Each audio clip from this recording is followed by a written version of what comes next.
Raw Dog News. Do not raw dog. This is not... Raw dogging is not funny.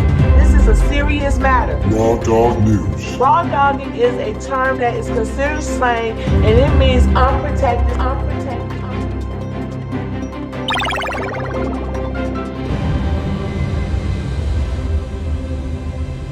Raw Dog News. But sure generally, you don't have a power line. It's near a water line. There's a lot of... But I would put most of that on the builders, though. They want to build things that are good. Now, I get it. That's not true. Listen, people people are going to build corners all the time. Like, you have to have regulations when it comes to construction methods, or people are going to get fucked. They cut corners when there are regulations anyway. They do. They would cut a lot more if there weren't regulations. I'm not totally... If you go to third world countries and look at construction methods, they're fucking dangerous. Yeah. That's why schools collapse on kids in foreign countries sometimes. Like, well, I'm not telling you that I'm against all regulation, period. That's where I said intellectually I like that argument, because you could make I think you can make a very sound argument that competition would force people to do better work. Like, if you're a plumber, you have a vested interest in doing the best plumbing job you can so that people will rate you on Yelp so that you will get more work. You don't have a vested interest in cutting corners. Now, you might, right? You're going to push it as much as you can to save as much time and energy and money as you can. Mm-hmm. But once you go over that edge, you don't want to be known as the guy that you tightened something too much so that you flooded the house. Or when you're building a house. You're thinking logically, though. When people fuck things up and short things and do things terrible, they're not thinking logically. But I don't think it's the government. I don't think it's the government that they're like, the government gave me this regulation, so that's why I'm going to do it right.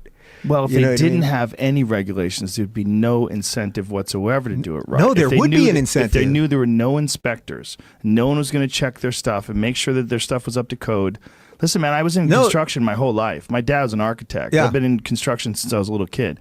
You fucking need regulations. These guys, a lot of people that are in construction, they'll do whatever the fuck they can to make money, and it's not good for the people that have the house, because they might have that house for 5-10 years before that problem manifests itself. Hillary, Trump. Seems to me that you've bashed Hillary. Now you're trying to back off a little bit. Are you saying that Trump, an unknown quantity, is more dangerous than a known crook? So, first of all, Dinesh, you keep calling her a crook, but you just got out of jail. Let's give Dinesh a second. Why don't you tell us? I agree.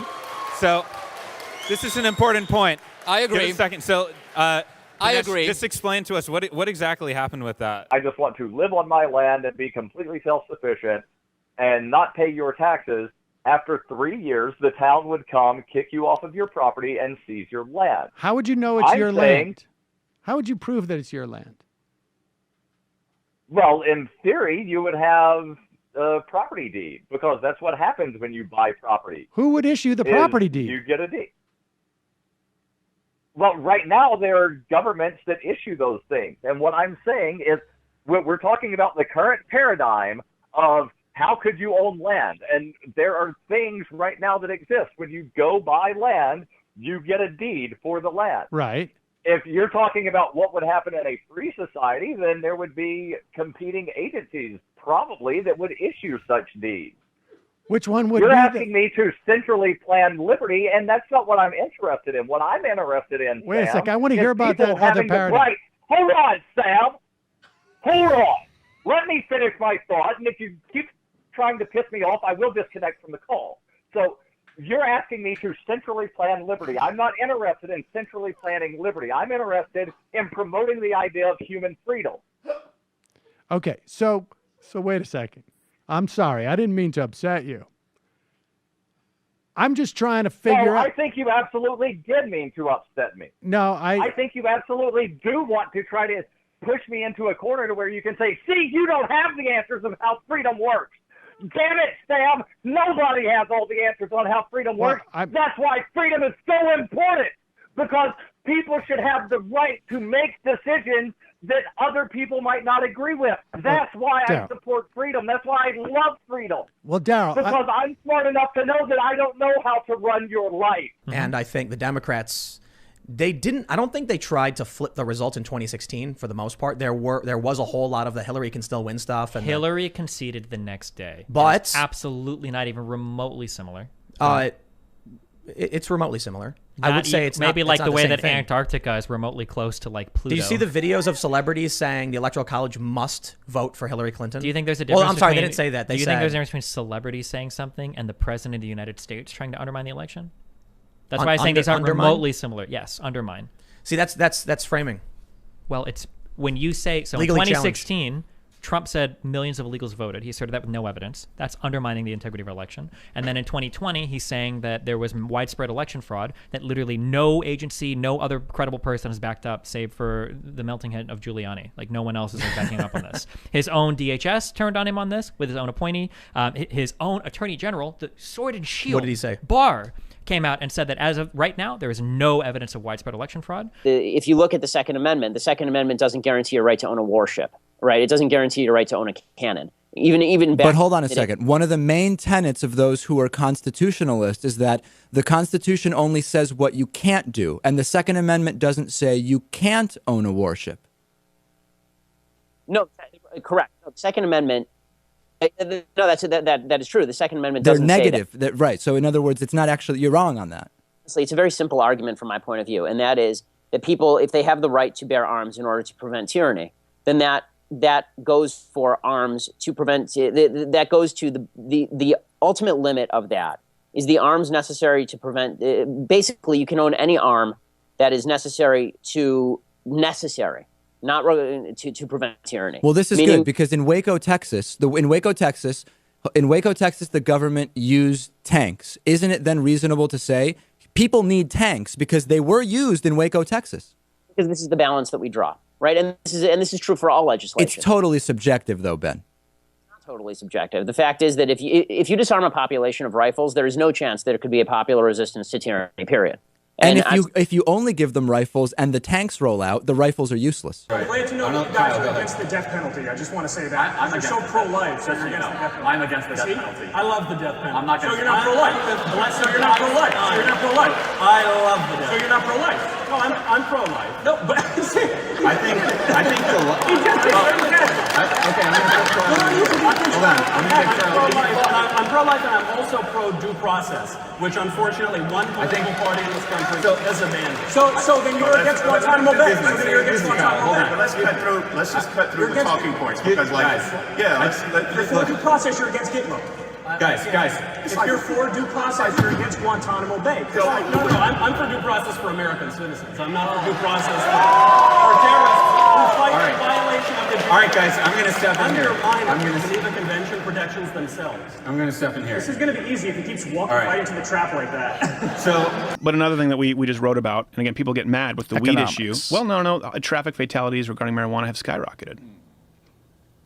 Google that because that's nonsense. No, okay, but there have been tests where they showed people But that drunk, would go back to what he said and what you said. But there have been tests where they've shown people drunk versus on marijuana, and the people on marijuana drove far better. Okay. That's true. So this is also anecdotal.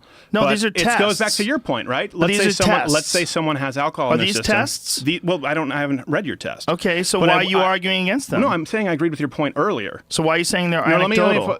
Well, it is anecdotal if you're saying some people drive better on marijuana No, than alcohol. I'm not saying that. I've said there have been tests where they've shown that people drive better on marijuana than alcohol. That's not anecdotal. My point is, if you want to smoke weed, go ahead. You're looking to be really good at this argument here. No, I'm not. You need to settle down. You said you wouldn't pile on, and you got two people. I'm not piling down. He's not talking. Yeah, it is. He's not talking. He brought something up. When someone comes on the show, when someone comes on the show, Jared cannot interject. Congratulations, you're not on the show. And all he did was pull up some fucking information. Two people bringing up information. Me without a laptop. No, he brought it up. I talked about it. He didn't even talk about it. You said, what would be the one thing that you've changed your mind on? Is there a problem when two people are correct and you're incorrect? Does that bother you? I don't agree that you're correct. What are you talking about? You just pulled up some statistics that show that Colorado has less traffic fatalities. No, I didn't. Since I didn't pull up 2000. No, statistics. No, he did. You just said them. It's utilitarianism versus deontologism. That you're quantifying versus I'm not. You see what I'm not saying you're wrong. I'm saying your philosophical standard is the minimization of harm, and mine is more about the individual is the small. You know what I mean? Like, yeah. I'm curious about the second part of that. You said, you know what I mean, because I really don't. Oh, Mine is so about minimization there's two of harm. the two philosophies about feeling. Violating the ethics of an individual is violating ethics regardless. And yours is minimization of harm is better. So utilitarian versus deontological. From my standpoint, committing one unethical act is a violation of principle and ethics that can't be crossed. But I will admit, there's not like a hard line. It's you know. I think that is silly, to be honest with you. I mean, I respect you, you know, but they're very strong philosophical positions held by most people. I believe that less suffering is better, and that I am willing to. I will tell you something you won't like to hear, though. I'm willing to sully myself if that's the outcome. But I'll tell you something you're not going to want to hear, and I admit it's I'll call it dickish. Utilitarianism is typically the villain in most movies. I don't care. Yeah. So for instance, like Thanos was utilitarian, and Captain America was deontological. I didn't. So Thanos willing to reduce the suffering by killing, you know, hundreds of trillions versus the, you know, thousands of trillions, which would be living better off. There was a testimony before Congress from LA communities where black witnesses were going in saying, my kid applied to the local McDonald's, they wouldn't hire him because he didn't speak Spanish. It is mostly black communities that are being overwhelmed with illegal immigrants, and to be mocking them and saying they're afraid of Spanish people, I think is very dismissive and insulting. Well, here's what happens in this hold on.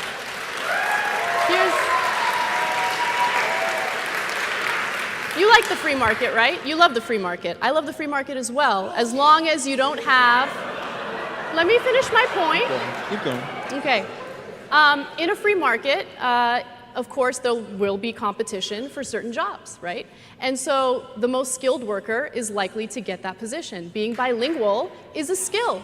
You're able to communicate. And I get it. If you're not bilingual, it makes you uncomfortable. You're not as competitive. But guess what? You know, we live in a country where you have all the resources at your fingertips. You can learn a language for free online. And so enough with this victimhood, because I feel like there's a lot of victimhood coming from you right now, right? If you want to compete for these jobs, go out there and learn. Pick yourself up by the bootstraps. Learn a new language. There's nothing wrong with knowledge. But none of that matters because the climate hysteria movement is not about science. If it were about science, it would be led by scientists rather than by politicians and a mentally ill Swedish child who is being exploited by her parents and by the international left. So what you're seeing here is a political movement and a religious movement, and it's fulfilling religious and political goals of the left, but it isn't doing very much for science. Chris, you had a visceral reaction to that. Go ahead. Yeah, I mean, you're a grown man and you're attacking a child. Shame on you. She's trying to do what she thinks is right. And by the way, now relax, skinny boy. I got this. Okay, you're attacking a child. You're a grown man. Have some cool. I'm not. I'm attacking the left for exploiting a mentally ill child. Maybe on your podcast, you get away and say whatever you want because nobody's listening. You're on national television. Be a grown-up when you're talking about children. She's trying to save the planet because your president doesn't believe in climate change, and kids need to take to the streets to worry about their future. You are despicable for talking to her about her like that, and you should apologize on national television right now. I think the international left and her parents who are exploiting a girl with many mental illnesses. You called her mentally ill. Take it back now. She is mentally ill. Take it back now. She is mentally ill. She has autism. She has obsessive compulsive disorder. She has selective mutism. She had depression. You are despicable. Her mother wrote about. And that war was over in 1945. Civil War was over in 1865, and we are still at the effect of this underlying stuff that we move on from one generation to another. But so do you think when there's apologize, I'm sorry. Well, do you think there's a little bit of a risk in sort of, I mean, a couple of times you're referencing the genocide of the Jews to slavery. Seems like a little bit of a slippery slope there, no? I don't even know how we can say that, actually, and I say that as a Jew. Have you read up much on slavery? Yeah. We're talking abject slavery, Dave. I mean, nobody's in a contest. Nobody has a monopoly on human suffering. This was abject slavery. And also, if you started slavery in 1619 and you had 2.5 years, 2.5 centuries, and then at the end there were 4 to 5 million enslaved people, do you realize generation after generation how many millions of people we're talking about? Right. I'm not diminishing that, but you can also talk about the extermination of 6 million people and the amount of people that never lived because of that would be alive. Or your ancestors from Russia who were never given anything and came here. Well, wait a minute.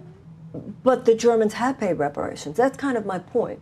The fact that Germany paid reparations, Germany has done full-on mea culpa. It seems like everyone's kind of veering to some version of open borders. That's somehow something kind of. No, you so say tell you're me. a Democrat. Where do you get this? Well, I don't consider. You say I'm a Democrat. No, I don't consider myself a Democrat anymore. I don't consider myself a Republican, but I'm definitely not a Democrat. I have not heard one candidate. Well, they won't say it, but the policies seem to be. You don't say it, but you really. I mean, is that healthy, honorable debate? You say it if you believe it. I don't believe it. You can have healthy. No, I take them at their word. What has Trump done to make it easier for businesses to get going? By cutting back on so many rules and regulations that the Democrat had established. Like what's an example of such a rule? I don't have anything in mind right now. Yeah. But a lot of the rules and regulations that was preventing small businesses from starting have been taken away by the Great White Hope. What would be, give me I know that there's dozens and dozens, but what's one such rule that was taken away that now makes it easier to start a business? Nothing come to mind right now. Is there anything that you can remember even seeing at any time? Nothing come to mind at Nothing. this time. Wow. No. That's amazing. Amazing. Yeah. Your book is a criticism of how angry America is and how America has to do better. And I'm simply I have an entire list on my website, sir. On my list, I have an entire website of dumb, bad things that I've said. I'm simply trying to point out some of the things you've said that seem to me to help to stoke that anger. For example, you said Israelis like to build, Arabs like to bomb crap and live in open sewage. Well, as I say in an article entitled, "Here's a list of all the giant, bad, dumb things I've ever said." Was that dumb? Yes, that's a dumb tweet. And not only, but it is also important to mention that the next few tweets clarify that tweet is specifically referring to the Hamas leadership, which, by the way, a BBC I've seen is relatively reticent to condemn. No, actually, it wasn't. What you went on to do and say, you are correct about the slur on Arabs. It's not all Arabs that want to live in open sewage and blow things up. It's just Palestinians. You went on to say. It says the ones who take sides against Israel in the Israel-Palestinian conflict. Population is rotten to the core, you went on to say. Not Hamas, the Palestinian Arab population. Frankly, I find this whole thing a waste of time. If you want to read the book and critique the book, why don't you read and critique the book? If you want to critique me, you can think whatever you want of me. Why don't you just try and I don't answer care. the I don't questions? frankly give a damn what you think of me since I've never heard of you. I'm not inclined to continue an interview with a person as badly motivated as you as an interviewer. So I think we're done here. I appreciate your time, sir. All right. Thank you so much. Thank you for your time and for showing that anger is not part of American political discourse. Now, Mr. Shapiro, we'll say goodbye. We have to care about the environment. It was progress. And it's like, no, we've been losing. America has been losing. And Donald Trump understood that in a way that I didn't. And I don't think we have to care about the environment? Like, no, not even a little bit. Not even a little bit? No. Okay, let me clarify this. I don't throw trash on the ground. I'm not saying we need to trash the environment. But do I believe in climate change? No. You don't believe in climate change? Well, I think the climate always changes, I guess is what I should say. Do I believe that this is an issue that is being, that is global warming, which they've changed conveniently. They got rid of the word once scientists started disproving it. Now they only say climate change. No, I think that was just a way to extract dollars from Americans. I don't at all believe. They had no actionable plan. It was great for Trump to get out of that deal. It was terrible. Okay, but this is an incredibly complicated subject. Right. And if you would have to talk to a bunch of different scientists and see how they gather data and see what they understand about CO2 levels and what's the danger of them and what can combat it and what could not. Have you done all this, or do you take this flippant opinion based on the party line? This wouldn't be the hill I died on, right? But it's not about the party. I just genuinely, I've read a ton about it, but I would not be able to come to you and say this is my strong opinion. But here's the easiest way to say this, right? Okay. The fact that there is a disparity in the science community about whether or not it's real is enough to. It's very little, very little disparity. But, most scientists, the vast majority agree that human beings are negatively affecting climate change. Yeah. The vast majority. Yeah, I just don't think so. What I'm trying to talk about is the totality of evidence that he's mishandled this pandemic, and it's interesting to me that you were extremely unwilling to criticize him for that. Because what's the alternative? The alternative. What would have happened in any other circumstance where we have no control group? What am I supposed to say? So, well, if wait, Trump how many would have backflipped, how many would have had to have died before you would criticize him? I don't know. Give me a number. Know. Wait, so you could have let 1 million? So what you're telling me is that we have no idea what would have happened if Trump did anything else. We don't and now ever. We're supposed we to don't. Make a determination. That's you're making a tautological statement. That's how the universe works. We don't ever know what would happen if other things. What am I supposed to say when Fauci early on praised him, when governors early on praised him? Now they're critical of him in an election. Wait.